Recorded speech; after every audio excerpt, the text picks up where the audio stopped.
Fala pessoal, espero que vocês estejam todos bem. Estamos aqui em mais uma aula, a segunda aula do módulo de redenção da Escola ID. Há muito tempo estamos numa caminhada desde a criação, a queda e chegamos na redenção. Já tiveram a primeira aula com o João Marcos e é necessário lembrarmos de algumas coisas. Umas coisas necessárias a serem lembradas é que o ser humano, em diversos momentos da história, ele se definiu a partir do seu contexto histórico. Ele se definia quem ele era a partir da sua família, a partir da sua aldeia, a partir da sua tribo, país, a partir da sua cultura. Em tempos mais modernos, como os nossos, as pessoas têm se definido a partir dos seus sentimentos, a partir do que elas fazem, a partir do que elas têm. E nós temos percebido na nossa caminhada que a identidade não vem de fora de nós. A identidade, ela também não vem de dentro de nós em si. A identidade, ela vem de Deus. E no módulo de redenção é necessário que pensemos em Jesus Cristo, o Filho de Deus. A nossa aula hoje é sobre Filho de Deus. Compreender o que é ser Filho de Deus, qual o significado de ser Filho de Deus e de como isso implica e se aplica na nossa identidade pessoal é o nosso propósito hoje. Então quero já pedir para vocês abrirem a Bíblia de vocês no Evangelho de Mateus, no capítulo 3. E eu quero pedir também para vocês deixarem o texto aberto, porque nós estaremos voltando a esse texto em alguns momentos durante a nossa aula, tá bom? Então, Evangelho de Mateus, capítulo 3, a partir do versículo 13, diz assim:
Por esse tempo, Jesus foi da Galiléia para o Rio Jordão, a fim de que João o batizasse.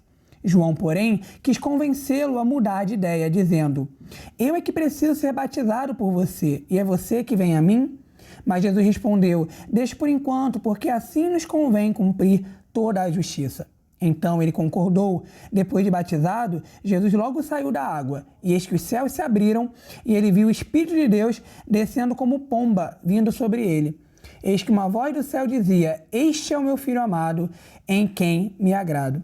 A verdade é que já temos vários conceitos na nossa mente, como pessoas que frequentam a igreja, ou até mesmo pessoas do mundo que ouvem o termo Filho de Deus.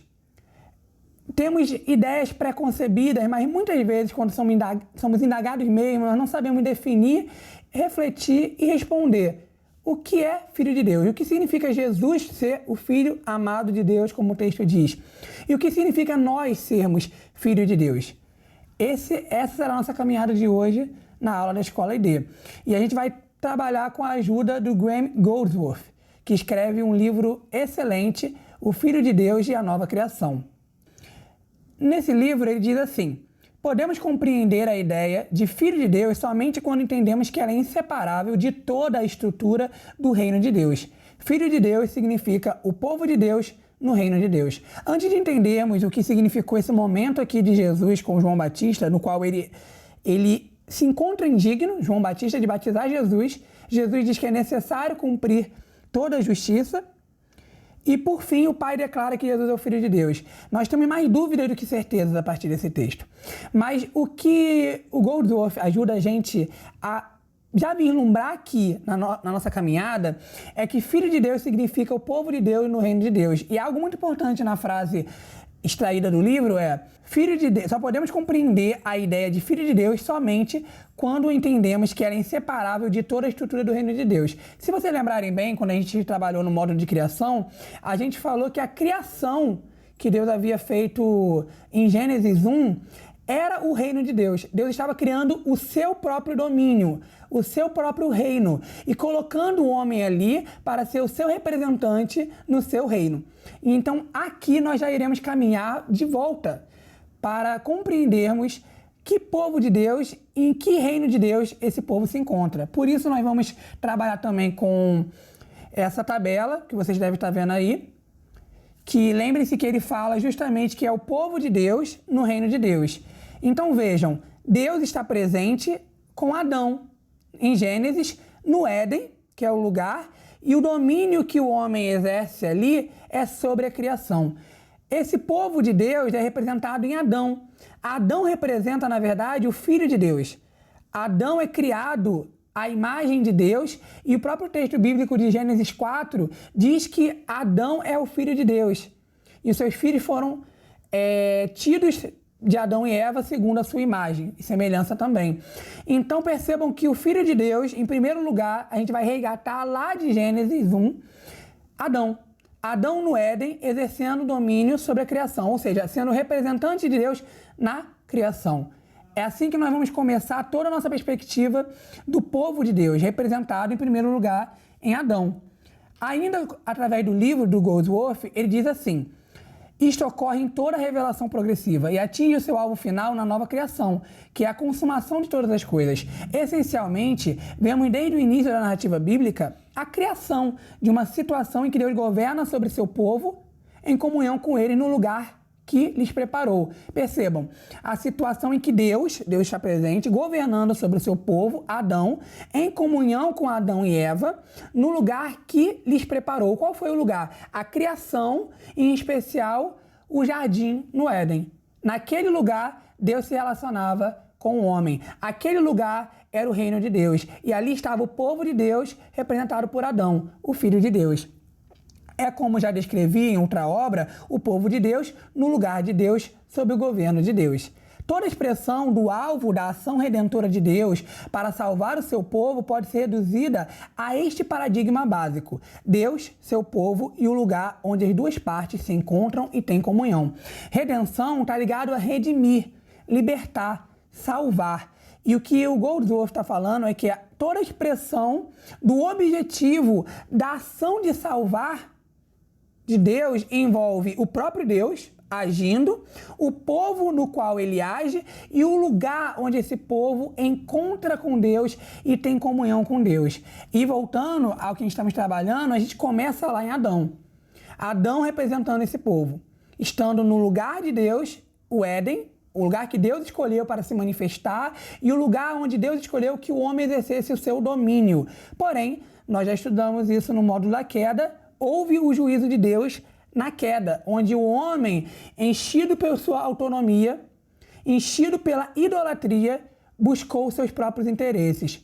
Buscou o conhecimento do bem e do mal à parte de Deus e logo levou à queda.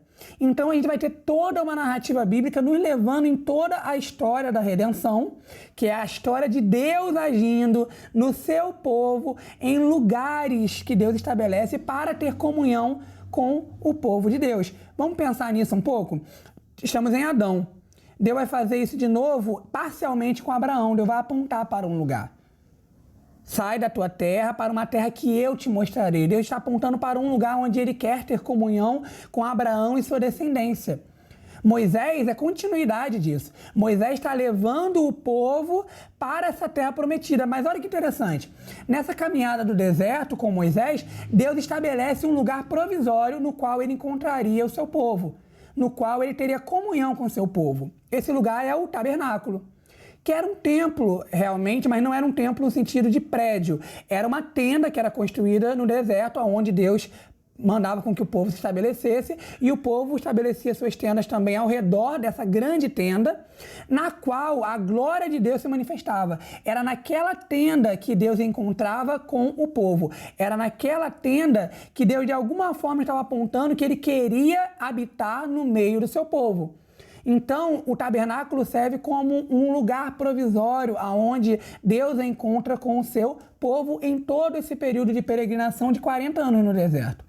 Porém, o povo chega, finalmente, na Terra Prometida, conquistam a Terra Prometida, o tabernáculo é estabelecido de forma fixa na Terra Prometida, em Canaã, Israel, e, por fim, Davi tem o desejo de construir um templo para Deus, porque não acha conveniente que Deus habite em tendas, enquanto ele habita numa grande casa, num grande palácio. Porém, Deus diz que Salomão, o filho de Davi, iria construir um lugar para Deus, um templo. Então, mais uma vez, a gente vê aqui essa estrutura de Deus, o povo de Deus e o lugar de Deus. Agora, a gente vê esse clímax sendo atingido na pessoa de Salomão. Davi realmente representa esse filho de Deus agora, sendo o monarca, o rei segundo o coração de Deus. Isso é verdade, mas é em Salomão que nós vamos ver a plenitude, o clímax, o ponto máximo de o povo de Deus representado no reinado de Davi, agora no filho dele, Salomão.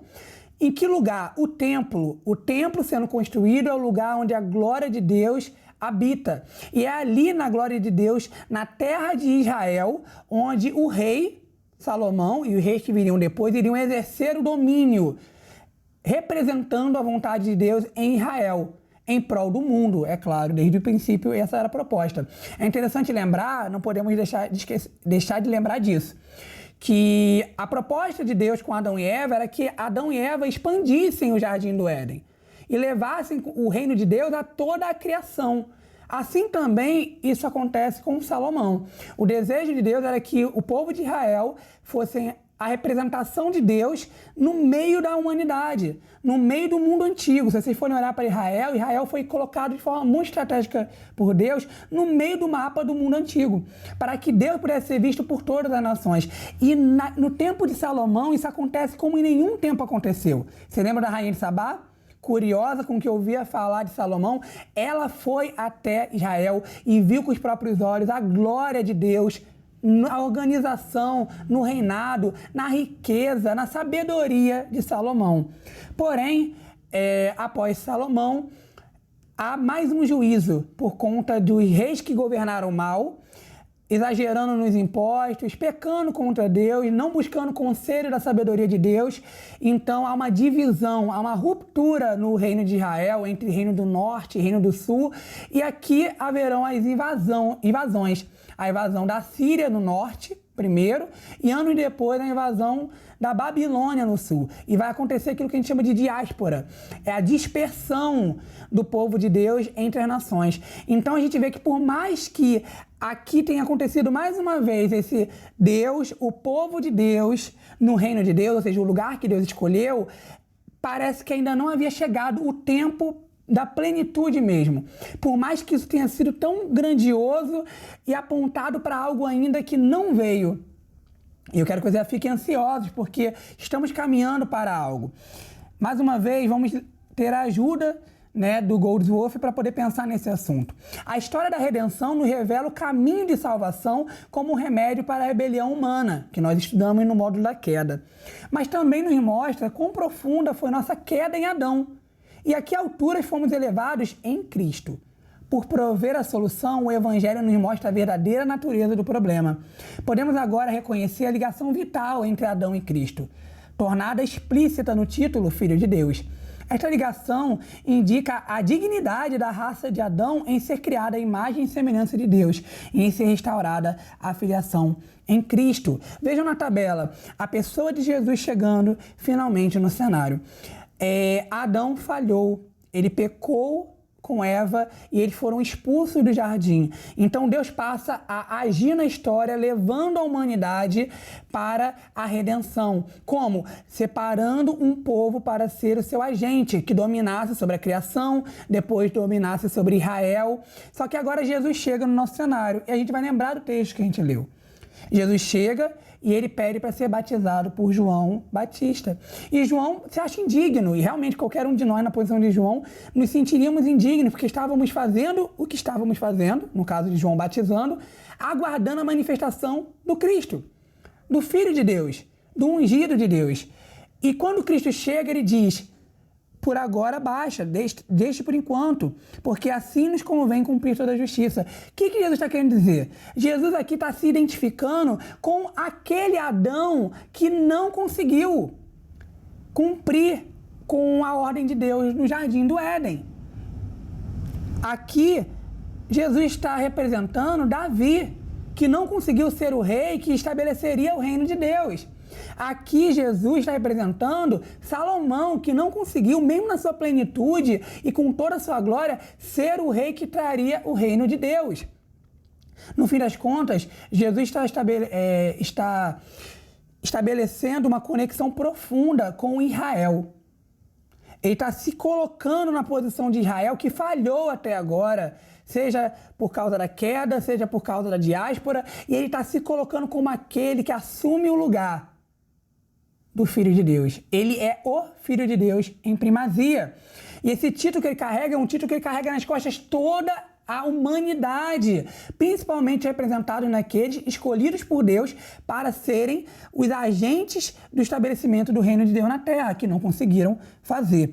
E quando Jesus é batizado, a declaração de Deus é o selo de confirmação, é o selo de que aquele ali, Jesus, ele realmente é o Filho de Deus, em quem Deus se agrada, naquele que Deus tem prazer, naquele que Deus colocou a sua mão e disse: este é o meu filho, este é o meu ungido, este é o meu escolhido para estabelecer o reino de Deus, o meu reino na terra, no caso. Por isso que aqui a gente coloca o domínio como Jesus tendo domínio sobre a criação no território de Israel, porque é onde ele exerce realmente o ministério dele. E vocês vão perceber em toda a narrativa de Jesus exercendo um domínio real. Jesus, ele cura enfermidades, então Jesus tem poder sobre doenças, Jesus tem poder sobre a morte, Jesus tem poder sobre as hostes demoníacas, nas quais ele expulsa demônios. Os demônios se sujeitam à presença e à voz de Jesus. Jesus, ele é Senhor até sobre os mares. Nas tempestades, ele acalmava as tempestades. Então, o domínio de Jesus, ele é pleno, ele é completo. Ele é o Rei de Deus. Ele é o Filho de Deus. Ele é o segundo Adão, como Paulo diz. Ele é a raiz de Davi, porque ele é Deus e ele é filho de Deus, e ao mesmo tempo ele também é o tronco de Jessé. Ou seja, ele é a descendência de Davi, ele é filho de Davi, mas ele é raiz de Davi. Então esse é o Cristo, esse é o Jesus. E o juízo que Jesus carrega, na verdade, é o juízo que cairia sobre a humanidade. E Jesus não merecia, porque no fim das contas, Jesus, ele é o Filho de Deus em primazia. Ele consegue ser o Filho de Deus. Mas antes de falar da cruz, vamos continuar em Mateus, porque é necessário a gente agora conectar e ver como em Jesus ele nos dá um novo caminho da identidade que nós precisamos tanto ter. Percebam na tentação de Jesus, no capítulo 4, logo em seguida ao texto que já estávamos lendo do batismo de Jesus. A seguir, Jesus foi levado pelo Espírito ao deserto para ser tentado pelo diabo. E depois de jejuar 40 dias e 40 noites, teve fome. Então o tentador, aproximando-se, disse a Jesus: se você é o Filho de Deus, mande que estas pedras se transformem em pães. Percebam que Jesus, ele entra como rei e ele entra como filho de Deus e ele parte para um combate. Percebam os paralelos, que é realmente quando a serpente tentou Adão. Percebam isso? E ao mesmo tempo um paralelo da peregrinação do povo de Israel no deserto. Jesus, ele está se identificando de tal maneira com Adão e com Israel que ele está revivendo aquilo que Adão, o povo de Israel, viveu e falharam. Aqui Cristo vai ter um resultado diferente. Se você é o Filho de Deus, mande que estas pedras se transformem em pães. Jesus, porém, respondeu: está escrito, o ser humano não viverá só de pão, mas de toda palavra que procede da boca de Deus.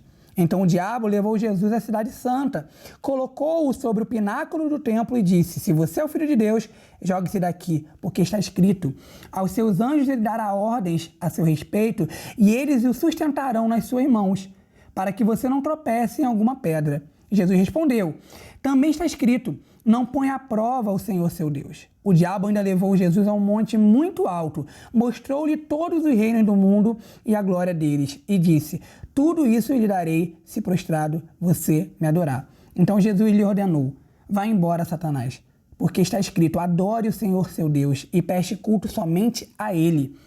Com isto, o diabo deixou Jesus, e eis que vieram anjos e o serviram. Percebam a vitória de Cristo, a vitória do Filho de Deus sobre o diabo no deserto, onde o povo de Israel falhou tantas vezes, inúmeras vezes. Percebam a vitória do Filho de Deus com a tentação do diabo, a antiga serpente, onde Adão também falhou, Jesus venceu. Mas percebam a raiz da tentação do diabo. Vocês lembram do módulo de queda? A gente falando sobre a autonomia e a idolatria. Será que as tentações do diabo nesse texto não estão voltadas justamente para essas áreas mais uma vez? Se você é o Filho de Deus, mande que essas pedras se transformem em pães. Ou seja, faz você. Tu tá com fome? Você é o Filho de Deus? Então vai lá. Transforma as pedras em pães. Age com autonomia. Faz a tua vontade. Tá com fome? Vai lá e transforma a pedra em pão. E Jesus, diferente de Adão e Eva, descansam na palavra de Deus. Nesse momento eu não vou abordar tanto a palavra do batismo, daqui a pouco eu vou voltar nessa palavra do batismo, mas Jesus descansa na palavra das Escrituras.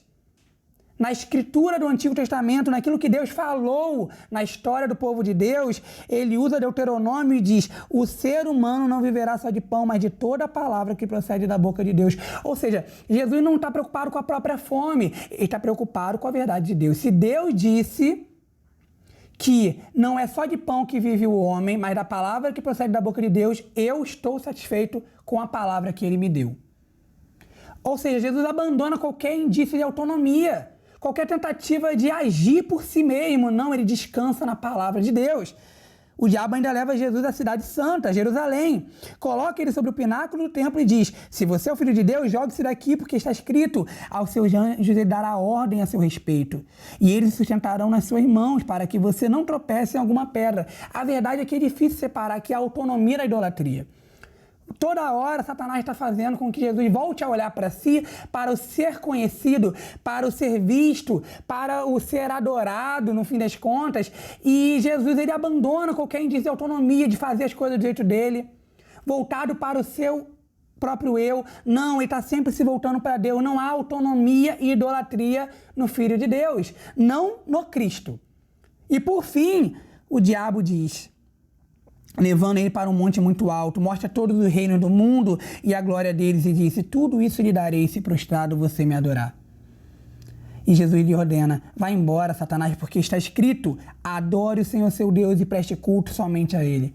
Se a queda de Adão e Eva representaram o nascimento da autonomia humana, buscando construir para si a sua própria lei, a sua própria forma de viver e dando lugar e abertura para um coração que é uma fábrica de ídolos, em Cristo a gente não vê isso.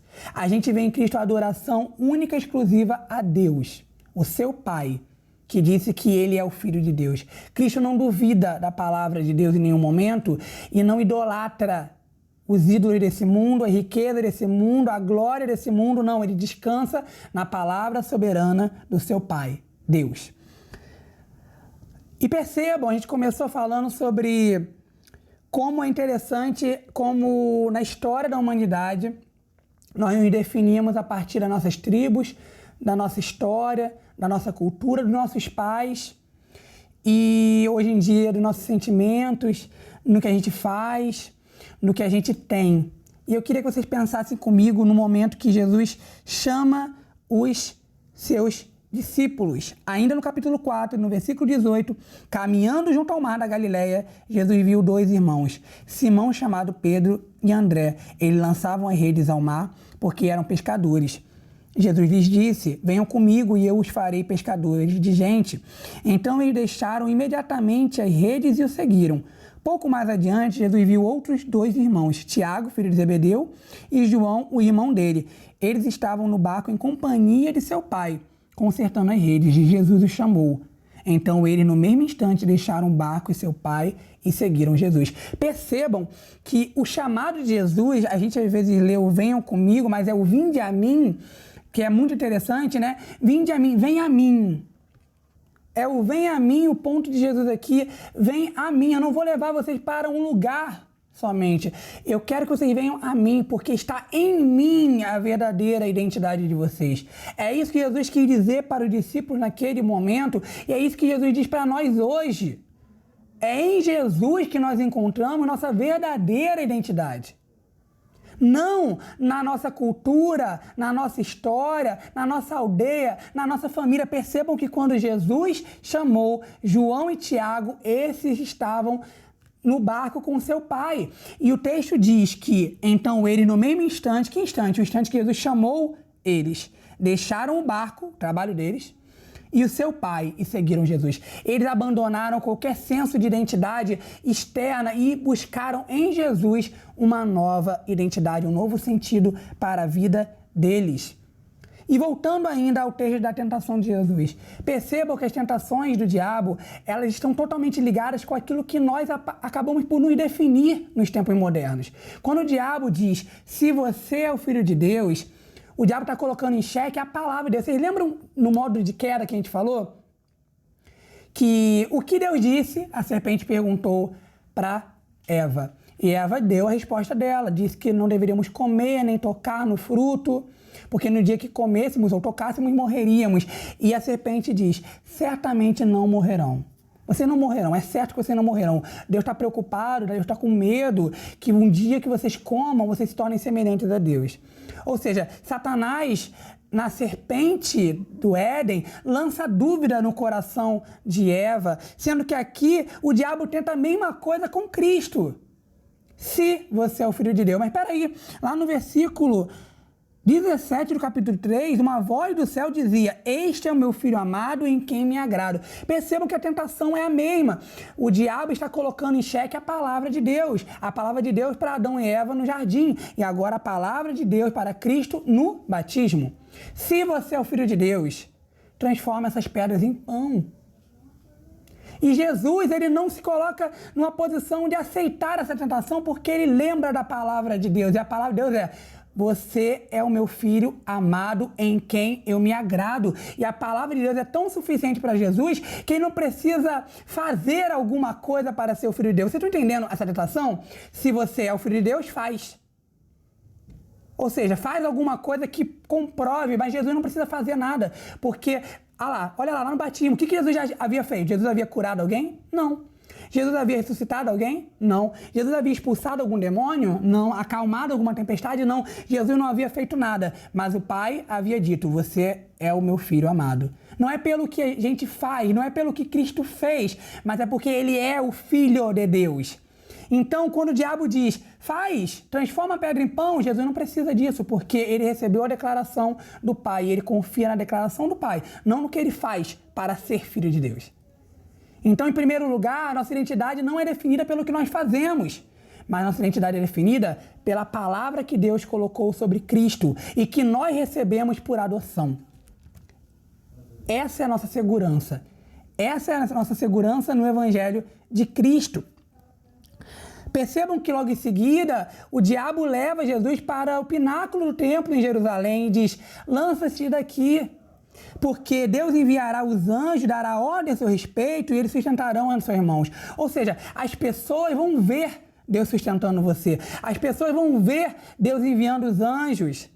Então é sobre ser conhecido, é sobre as pessoas saberem, é sobre a fama.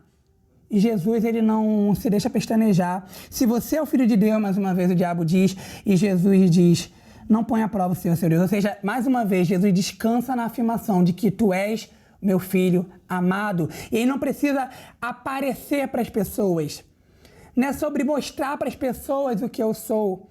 Não é sobre as pessoas reconhecerem, a gente chama de autorreferência, é o que as pessoas dizem de mim, delas acreditarem em mim, do que as pessoas dizem de mim, como elas me definem. Se as pessoas forem convencidas de que eu sou filho de Deus, então eu serei filho de Deus. Jesus não está preocupado com isso, porque o Pai disse, tu és o meu filho amado. E por fim, o diabo leva Jesus para um alto monte e diz, tudo isso te darei, se prostrado me adorares. O que é isso tudo? São reinos da terra, que estavam prometidos para Cristo pelo Pai. Assim como a gente já entendeu que o fruto do conhecimento do bem e do mal, em algum momento Deus permitiria que eles comessem, mas eles decidiram comer por conta própria. Cristo aqui não decide antecipar a promessa de Deus de que o reino da terra seriam dele, mas ele descansa na soberania de que só deveria adorar o Senhor seu Deus e prestar culto somente a ele. Jesus não está preocupado em fazer algo para ser conhecido como filho de Deus. Jesus não está preocupado em que as pessoas ao redor vejam o seu poder para que ele definam que ele é o filho de Deus. Jesus não está preocupado em ter alguma coisa, ter os reinos da terra.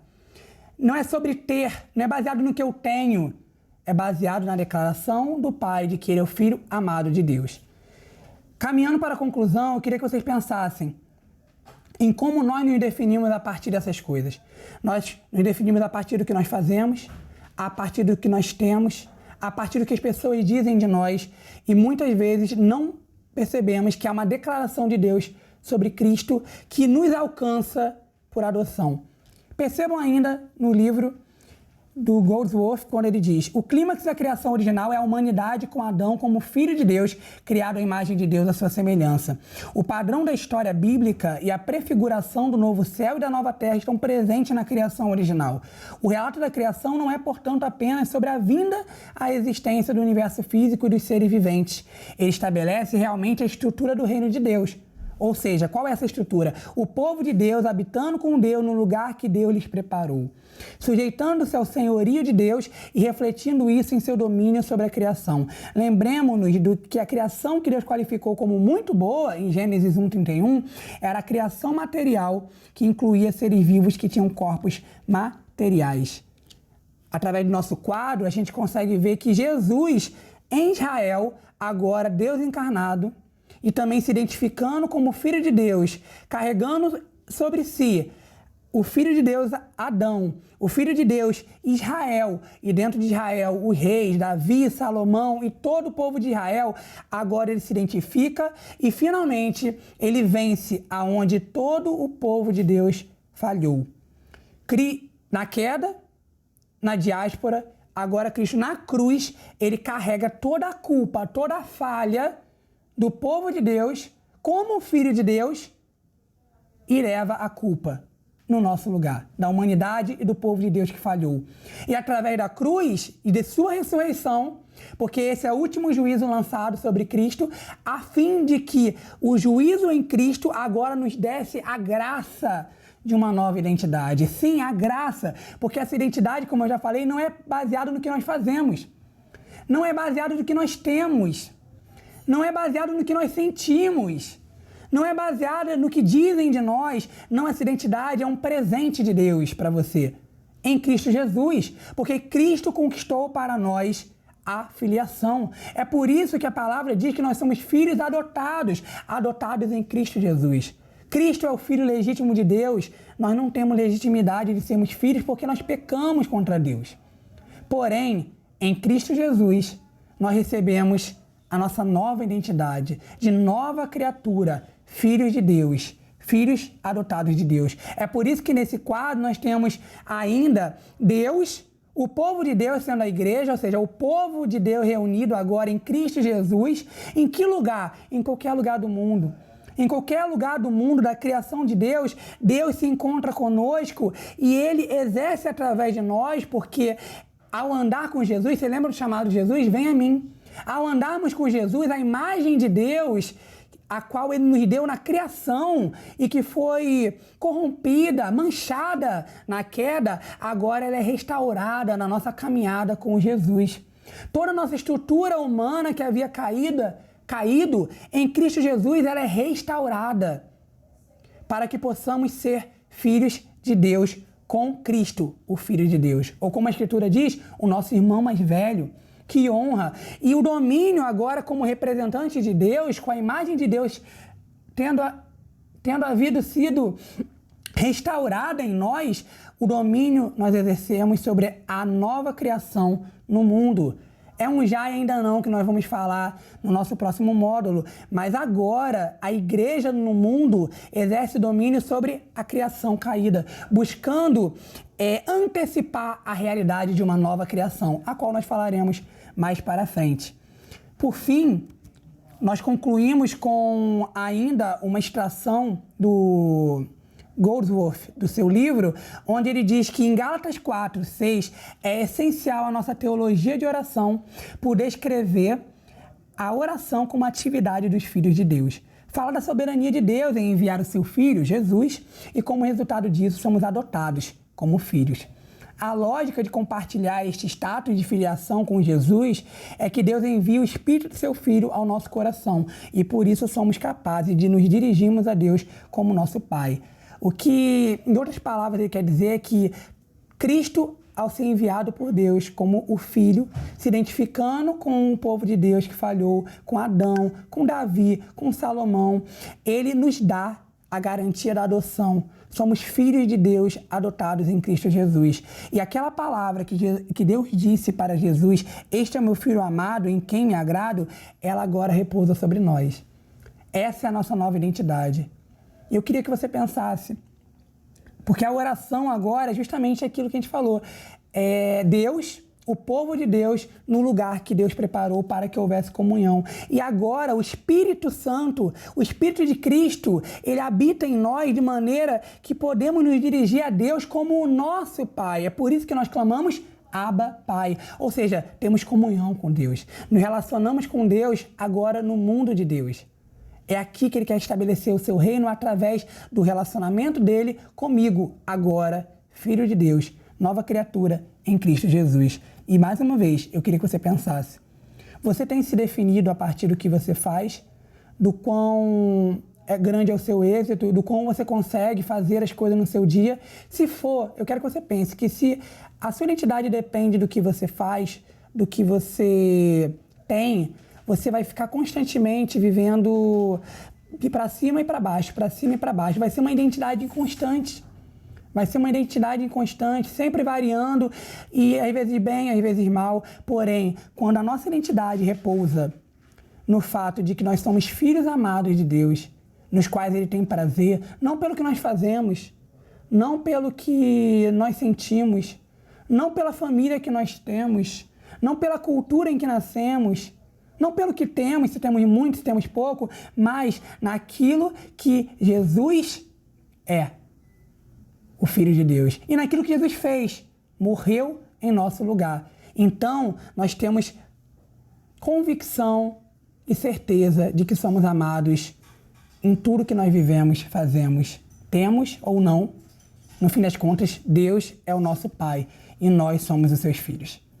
Pessoal, essa foi nossa aula de Filho de Deus. Eu espero profundamente que vocês possam ser visitados pelo Espírito de Deus, confirmando em vocês a filiação que vem em Cristo Jesus, Deus o Pai nos adotando em Cristo Jesus. E nós continuaremos ainda estudando sobre a redenção de Deus na história e em outros exemplos de fé da palavra de Deus. Que Deus abençoe vocês.